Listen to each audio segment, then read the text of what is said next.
Welcome to my channel autism and music. मैं हूं कोमल Thakur and आज का टॉपिक है सोशलाइजेशन इन ऑटिज्म।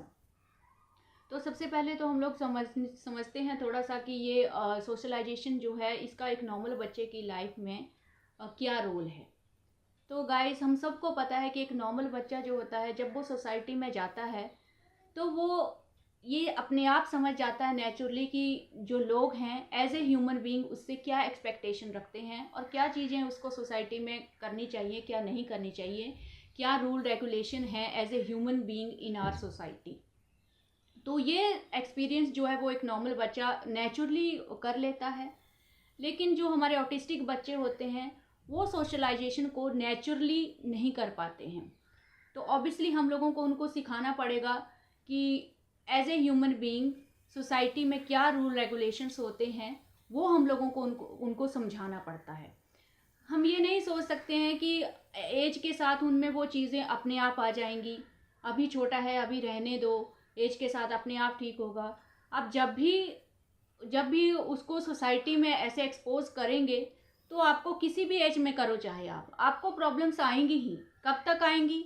जब तक जब तक आप वो रूल रेगुलेशन जो हैं वो सोसाइटी के लिए जो एक अप्रोप्रिएट बिहेवियर है वो बच्चे को सिखा नहीं देते। तो उसमें आपको डिले क्यों करना है गाइस? अभी जब बच्चा छोटा है वो कुछ मिसबिहेव करेगा भी तो कोई प्रॉब्लम नहीं है, सब समझेंगे कि वो बच्चा है। जब बड़ा होगा तो फिर और लगेगा।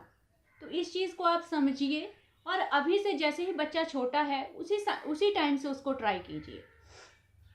तो इसमें अभी मैं बात करती हूँ कि ये इस चीज़ को हम लोग प्रमोट कैसे कर सकते हैं, जो सोशलाइजेशन है उसको हम लोग कैसे प्रमोट कर सकते हैं। तो गाइज, एक तो चीज़ ये है, पहले मैं ये बताना चाहूँगी कि कुछ बच्चे जो होते हैं ऑटिस्टिक बच्चे एक्चुअली ये सोशलाइजेशन को अपोज क्यों करते हैं। तो कुछ बच्चे जो हैं वो तो इसलिए रिस्ट्रिक्ट करते हैं क्योंकि उनको कुछ भी नया जो है उसको अपनी जीवन में उनको वो नहीं चाहिए। वो कुछ भी न्यू एक्सपीरियंस जो है उसको वो अपोज करते हैं। मतलब जो नॉर्मल का रूटीन है, डेली रूटीन है, वो उसी को फॉलो करना चाहते हैं। आपने देखा होगा, आप डेली रूटीन से कुछ भी अलग करने की कोशिश करते हैं तो वो थोड़ा सा रेस्टलेस पोजीशन में आ जाते हैं। तो एक ये रीज़न रहता है। सेकंड रीज़न रहता है कि कुछ ऑटिस्टिक बच्चे हैं वो मतलब सोसाइटी में इंटरेक्ट तो करना चाहते हैं, उनको सोशलाइजेशन पसंद तो है, लेकिन वो समझ नहीं पाते हैं कि हम लोग कैसे लोगों को अपनी ओर अट्रैक्ट करें या कैसे उनका अटेंशन सीख करें। तो वो अप्रोप्रिएट बिहेवियर नहीं कर पाते हैं जिसकी वजह से उनको सोशलाइजेशन में प्रॉब्लम आता है। और कुछ को तो सेंसरी इश्यूज़ की वजह से भी सोशलाइजेशन में प्रॉब्लम आता है। जैसे नॉइस बहुत ज़्यादा रहेगा तो रेस्टलेस हो जाएगा। तो बहुत सारे सेंसरी इश्यूज़ रहते हैं जिनके ऊपर मैं बाद में मतलब इसके ऊपर एक वीडियो बनाऊंगी। तो ये प्रॉब्लम्स रहती हैं। तो एक तो ये है कि जब आप उस बच्चे को रूल रेगुलेशन सिखाएंगे तो थोड़ा सा उसके लिए सोशलाइजेशन ईजी हो जाएगी। और दूसरा कॉज जो मैंने आपको बताया कि किसी भी न्यू एक्सपीरियंस को ये लोग एक्सेप्ट नहीं करते हैं, तो उसमें थोड़ा सा स्टार्टिंग में प्रॉब्लम आएगा, लेकिन जब इंटरेस्ट आ जाएगा तो वो प्रॉब्लम उन बच्चों में ख़त्म हो जाता है। तो धीरे धीरे वो हर न्यू एक्सपीरियंस को एक्सेप्ट करने लगते हैं, तो नेक्स्ट टाइम आपको थोड़ा सा ईजी रहता है। तो इस सोशलाइजेशन को हम लोग प्रमोट कैसे करें? तो गाइज, मेरे एक्सपीरियंस से हम सबको इस चीज़ की जो स्टार्टिंग है वो अपनी फैमिली से करनी चाहिए। फैमिली मीन्स जो हम पेरेंट्स हैं। तो घर में आप जब भी मतलब जो भी एक्सपीरियंस आप चाहते हो कि आपका बच्चा पब्लिक प्लेस में फॉलो करे, उस चीज़ को पहले आप घर में सिखाना स्टार्ट कीजिए। उसके बाद आप उस चीज़ को पब्लिक प्लेस पे अप्लाई कीजिए और देखिए कि बच्चा कर रहा है कि नहीं करेगा। उसको समझ में भी आएगा कि ये चीज़ मैंने पहले घर पे की है, तो वो वहाँ पे ईजिली कर पाएगा। तो इसमें सबसे पहला आता है गाइस हेल्पिंग। पहले तो आप उनको सिखाइए कि हम लोगों को हेल्पिंग को प्रमोट करना चाहिए, हेल्प करना चाहिए दूसरे लोगों को। तो इसके लिए आप घर में उनको इंस्ट्रक्शन दीजिए। जैसे ही उसके पापा ऑफिस से आते हैं तो आप बोल सकते हैं कि जाओ पापा को सबसे पहले तो गुड इवनिंग बोलो, या पापा को पानी दो, या पापा का बैग एक प्रॉपर प्लेस पे रखो। अब इसमें जब भी मैं ऐसा बोलती हूँ तो कुछ लोग बोलते हैं मेरा बच्चा तो कुछ समझता ही नहीं है। तो उस केस में आप क्या कर सकते हो कि 2 या 3 टाइम्स आप उस बच्चे को खुद से हेल्प करके वो एक्टिविटी कंप्लीट करवाइए। मतलब बैग लीजिए, उसके हैंड में आपको देना है, उसको प्रॉपर प्लेस पे रखना है। तो ये डेली का आपको एक रूटीन बनाना है। हाँ, बैग आके उसको ही रखना है, उसको ही पापा को पानी देना है, या जब भी आप किसी भी चीज़ को मंगवाते हैं उससे, मतलब मेरे लिए ये ला दो, या मेरे लिए पानी ला दो, या मेरे लिए कॉम्ब ला दो, मुझे कंघी करना है। तो ये छोटी छोटी इंस्ट्रक्शंस जो हैं यहाँ से आप स्टार्ट कीजिए। इससे क्या होगा गाइस, वो आपको फॉलो करना स्टार्ट करेगा, आपकी बात मानना स्टार्ट करेगा, उसको आदत पड़ जाएगा आपका कमांड फॉलो करने का। इसलिए मैंने आपको बोला था कि सबसे पहले बच्चे को जो घर के ऑब्जेक्ट्स हैं उनको आप सिखाइए, ताकि उन चीज़ों को आप इंस्ट्रक्शंस के लिए यूज़ कर सकें, और उस इंस्ट्रक्शन से उसको एक जो इंटरेक्शन का हैबिट है वो बढ़ेगा। मतलब वो अगर आपको फॉलो कर सकता है तो वो दूसरे लोगों को भी फॉलो कर सकता है। मतलब एटलीस्ट सुने तो सही हमारी बात। यहाँ तो ये हालत हो जाती है कि ऐसा लगता है कि ये बच्चे पूरी तरह से इग्नोर कर रहे हैं, कुछ भी नहीं सुन रहे हैं। तो इस तरीके से आप उनको अपनी डेली लाइफ में इन्वॉल्व कर पाएंगे, बहुत आसानी से इन्वॉल्व कर पाएंगे।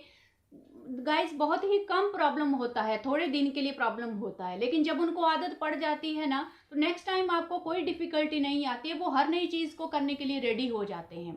तो इस चीज़ को आप समझिए। तो जैसे ही आप ग्राउंड में जाते हो उसको लेके, तो कुछ एक्सपीरियंस जो है वो बच्चे को आप अकेले हैंडल करने दीजिए। जैसे अर्नव जब छोटा सा था, 3 या 4 साल का था, तो जैसे ही वो ग्राउंड में जाता था तो उसका वो बिहेवियर था डिस्ट्रक्टिव बिहेवियर। उसको झूला चाहिए तो हार्डली वो 1 सेकंड खड़ा रहेगा, 2 सेकंड खड़ा रहेगा, उसके बाद वो नीचे से मिट्टी लेगा और दूसरे की आइज में डाल देगा। उसने एक बार देखा कि बच्चा थोड़ा सा बोल बाल के वहाँ से भाग गया, मुझे झूला मिल गया, तो उसको वो आदत पड़ने लगी। मैंने उसको कितना समझाया कि ये मत करो, ये मत करो, वो नहीं माना। एक बार मैंने उसको अकेले भेज दिया और मैं दूर से उसको देखती रही। उसने फिर से वैसे वो एक्टिविटी रिपीट की और एक बच्चे ने उसको थोड़ा सा धक्का दे दिया या थोड़ा सा उसको मार भी दिया। उसके बाद वो डर गया कि नहीं, मेरे डिस्ट्रक्टिव बिहेवियर पे बहुत गंदा रिस्पॉन्स आता है और बच्चे मुझे हर्ट कर सकते हैं। तो वो वहाँ पे उस चीज़ का उसको बहुत अच्छा लेसन मिला। उसके बाद मैं वहाँ पे आई और मैंने उसको बोला कि जाओ और भैया को सॉरी बोलो। उसने सॉरी बोला और जाओ और प्रॉपरली रिस्पेक्ट से बोलो। उसको मैंने रिपीट करवाया, भैया जी मुझे झूला दे दो। गाइज, वो एक ही दिन मैंने ऐसा बोला और वो उस दिन से, चाहे छोटा सा बेबी भी है, उसको भी वो वही बोलने लग गया, बेबी जी मुझे झूला दे दो या दीदी जी मुझे झूला दे दो। उसको वो चीज़ समझ में आ गई कि रिस्पेक्ट से बोलें तो एकदम से झूला मिल जाता है, कोई और तामझाम नहीं करना पड़ता है। तो कुछ एक्सपीरियंस आप दूर रह के थोड़ा सा खड़े होके उनको थोड़ा सा बच्चों के बीच में छोड़ दें। आपको ये ध्यान रखना है कि कहीं हमारे बच्चे दूसरे बच्चों को हर्ट ना करें, इस चीज़ का ध्यान रखना है। और थोड़ा सा उनको अकेला छोड़ने का कोशिश करें ताकि वो अपनी जो प्रॉब्लम्स हैं उनको खुद से सॉर्ट आउट करना सीखें। आप ग्राउंड में जाके भी उनको वो एप्रोप्रिएट बिहेवियर सिखा सकते हैं कि कैसे किसी को हाँ सॉरी बोलना है, किसी को हेल्प करना है। छोटा बच्चा आता है तो उसको झूला देना है उसको। और जब भी आप स्लाइड में जाते हैं तो आपको अपनी टर्न का वेट करना है। ये सब चीज़ें आप खड़े रह के वहाँ पे सिखाइए, फिर देखिए वो फॉलो कर रहा है कि नहीं कर रहा है। तो ये छोटी छोटी चीज़ें आप सिखाते हैं ना, तो उनमें वो सोशलाइजेशन का एक एप्रोप्रिएट बिहेवियर आने लगता है कि यहाँ पे मुझे हर चीज़ दूसरे को ध्यान में रख के करना है। तो वहाँ से बहुत अच्छा उनको इंटरेस्ट आता है इस चीज़ में। और एक सेकंड पॉइंट ये है कि आपको हर एक्टिविटी के लिए उनको प्रेज़ करना है, अच्छे से प्रेज़ करना है। हो सके तो आपको रिवार्ड देना है उनको, जो भी उनका फेवरेट ऑब्जेक्ट है। गाइस, बहुत अच्छा काम करती है ये जो मोटिवेशन है, ये जो प्राइज़ है, ये जो प्रेज़ है, बहुत अच्छा काम करती है इन बच्चों में। तो इसका यूज़ आप हमेशा करें। जब भी कुछ अच्छा करते हैं तो उनको हग कीजिए, प्यार कीजिए और उनको रिवार्ड दीजिए, ताकि वो उस हैबिट को नेक्स्ट टाइम तक के लिए बना के रखें। उसको एक मतलब मेमोरी उसके दिमाग में बिठाना है कि लास्ट टाइम मैंने ये कमांड फॉलो किया था तो मुझे बहुत अच्छा पॉजिटिव रिस्पांस मिला था। तो उस एक्टिविटी को थोड़ा सा मेमोरी में रखने के लिए हम लोगों को ये चीज़ें करनी पड़ती हैं। दूसरा गाइस, अभी हम लोग डरते हैं कि कैसे हम लोग इनको किसी शादी फंक्शन में लेके जाएंगे, वहाँ पे हम लोगों को तंग करते हैं, मैक्सिमम टाइम हम लोग फ़ोन दे देते हैं।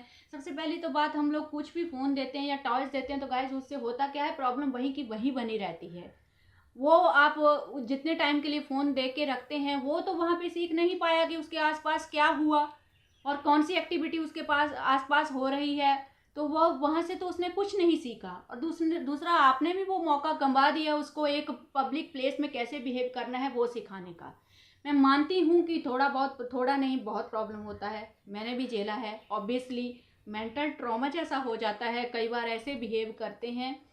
तो इस चीज़ के लिए गाइज आप जैसे हस्बैंड वाइफ हो आपको मिलके काम करना है। थोड़ी देर के लिए एक्सपोजर दीजिए, वहाँ पे उसको ऑब्जर्व करने दीजिए हो क्या रहा है, थोड़ा सा ट्राई कीजिए। अगर मिसबिहेव कर रहा है, बच्चा ही है, कोई भी इतना ज़्यादा माइंड नहीं करता है इन चीज़ों को। थोड़ा सा सिखाइए कि हाँ चेयर पे बैठना है, चेयर पे बैठ के खाना खाना है, अपने हैंड वॉश करने हैं, या किसी को हेलो करना है। कोई अगर दूर से आ रहा है, आपको लग रहा है कि मेरा नोन है, तो आप पहले से ही उसके माइंड में थोड़ा सा डालेंगे, देखो आंटी आ रही है आप हेलो बोलना, देखो आपको ऐसे करना है, देखो उनका बच्चा आ रहा है उसको हेलो करो। तो थोड़ा सा पहले से ही थोड़ा सा माइंड में डाल के आप रखो कि आपको ये करना है, ठीक है। अब जब कई बार ऐसा होता है कि वो इतना ज़्यादा लाउड रहता है वहाँ पे, तो सेंसरी इश्यूज़ की वजह से ये बच्चे थोड़ा सा रेस्टलेस हो जाते हैं, तो आप लोग घबरा जाते हैं कि अभी कैसे संभाले।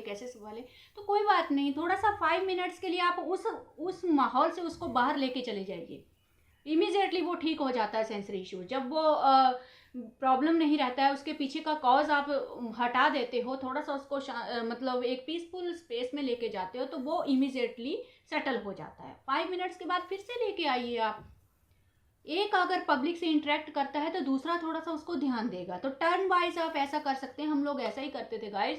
टर्न वाइज आप देखिए, एक बच्चे को संभालेगा, दूसरा इंटरेक्ट कर सकता है, क्योंकि ऐसे सोशलाइजेशन हम लोगों को भी पब्लिक से इंटरेक्ट करना पड़ता है फंक्शन वगैरह में, लेकिन दोनों को थोड़ा थोड़ा ध्यान रखना है। और ताकि ये ध्यान रखना है, आफ्टर ऑल हम लोगों को अपने बच्चे का बेनिफिट भी तो देखना है, उसको भी तो हम लोगों को ऐसा माहौल कहाँ मिलेगा, कैसे सिखा पाएंगे हम उसको। तो वो चीज़ आप ज़्यादा दिमाग में रखो, और ये चीज़ हटा दो कि मिसबिहेव करेगा, लोगों को पता चलेगा। गाइस बड़े होके पता चलेगा तो और ज़्यादा टेंशन आएगा। छोटा बच्चा है, कोई बात नहीं, कोई प्रॉब्लम नहीं होता है। अर्नब ने भी कितनी ही ऐसी एक्टिविटीज़ की हैं जिसके बाद मुझे आके लगता था कि अब तो मैं किसी पब्लिक फंक्शन में जाऊंगी ही नहीं, लेकिन नहीं, मुझे हमेशा यही रहता था कि अगर ये इस एक्टिविटी को हम लोग रोक देंगे तो वो आगे भी कभी नहीं सीख पाएगा। सिमिलरली ये चीज़ें आपको मैंने बताई हैं, थोड़ा सा उसको उस स्पेस से बाहर लेके चले जाएंगे ना, वो ठीक हो जाएगा। और इन चीज़ों का आप फ़ायदा लेने का पूरा मतलब ये मौका आपको गंवाना नहीं है अपने हाथ से। जैसे वैसे ही आप अगर मार्केट में जाते हो तो वहाँ पे भी आपको उनको एक्टिविटी में थोड़ा सा एंगेज करना है, देखना है क्या करना है क्या नहीं। वो अगर आप सब्जी ले रहे हो तो आप बोलो उनको उसका जो फेवरेट फ्रूट है एप्पल फ्रूट है, हाँ एप्पल फ्रूट डाल के दो, चलो अंकल को दो, चलो अंकल को पैसे दो। ये सब करके, जैसे आप किसी ग्रोसरी स्टोर में जाते हो, हाँ ट्रॉली में ये वाला सब्जी डालो, ये वाला ऑब्जेक्ट डालो, उसके हैंड से डलवाइए, थोड़ा सा उसको बिजी रखिए ताकि वो सीख सके कि ग्रोसरी स्टोर में क्या करते हैं। तो अर्नब अभी प्रॉपरली ये चीज़ें सीख चुका है, प्रॉपरली वो ग्रोसरी स्टोर में जाता है, मेरा हेल्प करता है, जो भी मैं सब्जी उठाती हूँ तो वो लिफाफा में लेके वही सब्जी डालता है, आगे बिलिंग काउंटर पे जाके वो सारा सामान ऊपर रखता है 1 बाय 1 प्रॉपरली। उसके बाद वो सारा सामान बिल होने के बाद फिर से ट्रॉली में रखता है, और उसके बाद बाहर मुझे बैग में डालने का हेल्प भी करता है। तो ये सब चीज़ें मैं उसको थोड़ा थोड़ा करवाती रहती थी, लेकिन अभी वो उसको नॉर्मली हैबिट बन गया कि मुझे भी जाना है तो मुझे भी वही करना है जो मम्मी करती है ग्रोसरी स्टोर में। घर में भी सेम उसको मैंने वैसे ही हैबिट डाला है। घर में भी आप सोशलाइजेशन के लिए जैसे हम लोगों को सफाई रखना ज़रूरी है, तो मतलब ये चीज़ें जैसे ही बच्चा कुछ खाता है तो आप उस चीज़ को उसको बोलना है कि इसको डस्टबिन में डालो, इसको कचरा कहीं भी इधर उधर नहीं फेंकना है, उसके हैंड से डस्टबिन में डलवाइए। अगर आप लोग ये बोलते हो कि मेरा तो कुछ समझता ही नहीं है, तो सबसे बेस्ट तरीका है जो आप चाहते हो उनका हैंड पकड़ के वो एक्टिविटी आप बार बार करवाइए, वो कॉपी करना सीख जाते हैं। अगर उनको मैन्युअली समझ में नहीं आ रहा है कि आप क्या बोल रहे हो, तो वो कॉपी करना सीख जाते हैं कि ये चीज़ अगर मेरे हैंड में दी गई है तो लास्ट टाइम वहाँ रखी थी तो अभी भी मुझे वहीं रखी है। तो इस केस में भी ये कोई एक्सक्यूज़ नहीं है कि मेरा बच्चा समझता नहीं है, धीरे धीरे ही समझेगा। और धीरे धीरे जब वो कॉपी करना सीख जाएगा तो उसके बाद वो इंस्ट्रक्शन के ऊपर ध्यान देना शुरू कर देता है कि इस एक्टिविटी के रिगार्डिंग मुझे ये इंस्ट्रक्शन दी जा रही है, तो इसका मीनिंग ये है, उसको मीनिंग भी समझ में आ जाता है गाइस। तो सोशलाइजेशन का कोई भी मौका आपको अपने हाथ से नहीं जाने देना है गाइस। और हर चीज़ को आप घर में सिखाने की कोशिश करो, कैसे टर्न के लिए वेट करना है, खाना खाने के लिए टर्न के लिए वेट करना है। अगर कुछ उसका फेवरेट चीज़ आप तीनों मिलके खा रहे हो, हस्बैंड वाइफ और बच्चा है, तो उसको टर्न वाइज खिलाइए। उसको वेट करना चाहिए, अभी पापा का टर्न आया, मम्मी का टर्न आया, अभी मेरा टर्न आएगा। तो उसको वो थोड़ा सा पेशेंस आना चाहिए पब्लिक प्लेस में भी, तो फिर वो रेस्टलेस नहीं होगा। आप घर में कमांड फॉलो करवाना सिखाएंगे, ऑब्वियसली वो बाहर भी आपको फॉलो करना स्टार्ट कर देगा। लेकिन पहले आप घर में स्टार्ट कीजिए, आपके लिए भी ईजी होगा। तो आई होप कि आप अच्छे से समझ गए होंगे इस चीज़ को। So thank you for today.